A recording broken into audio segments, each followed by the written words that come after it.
At Oticon, we are always looking for ways to understand more about hearing loss and the brain. With a new EEG test method, we can actually see how sounds are represented inside the brain. For people with hearing loss, situations like these are very difficult, and it only gets harder when people are talking at the same time. This is because hearing loss degrades a person's ability to perform selective attention. Selective attention is our brain's natural ability to organize and prioritize sounds. It enables us to focus, suppress noise, and switch our attention when necessary. And poor selective attention can radically affect our social lives. For the first time in the industry, we can measure selective attention by using a groundbreaking EEG test. This new test mimics the restaurant situation. It was designed specifically to gain deeper insight into the biggest challenge faced by people with hearing loss, namely following conversations in a noisy environment.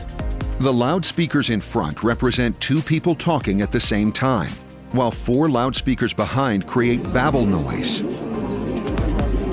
The test person has to focus on one of the speakers in front and ignore the other, while suppressing the babble noise. Meanwhile, an EEG cap records the brain's activity in response to the speech and noise. Afterwards, the test person answers questions to check if they understood what was said. In this way, we can test two hearing aids against each other or assess a specific hearing aid feature. To analyze the recordings, we separate the auditory EEG data. The waves recorded in the brain follow the envelope of the speech. This means we can compare the EEG signals with the envelope of the actual acoustic signal from the loudspeakers. A computer algorithm sums and averages the data into the three different sound sources: the speaker in focus, the ignored speaker, and the babble noise. It then calculates the correlation between the EEG data and each sound source. The strength of the EEG signals is displayed as a bar chart. When we tested Opn S with Open Sound Navigator, on versus off, we uncovered impressive results.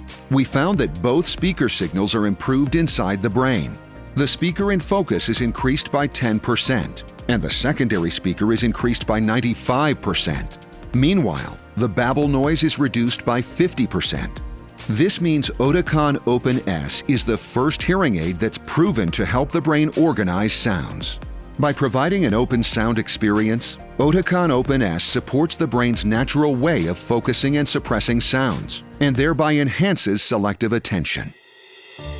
When speech stands out clearly, it's easier to understand the person in focus, and easier to distinguish other people's voices. This makes it easier to switch attention, so people are more in control. They can follow the conversations they choose and actively take part in life again. This test has been developed by independent research institutions with Ericsson as a leading partner.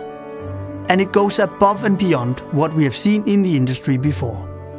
It doesn't just measure the brain activity, it creates an image of how sounds are represented and processed by the brain. It furthermore shows how the brain performs selective attention.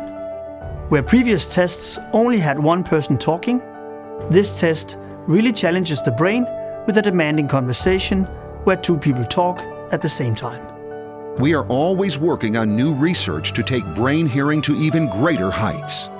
It's a journey of constant discovery. To liberate people from hearing loss takes insights into how the brain works and how people live their lives.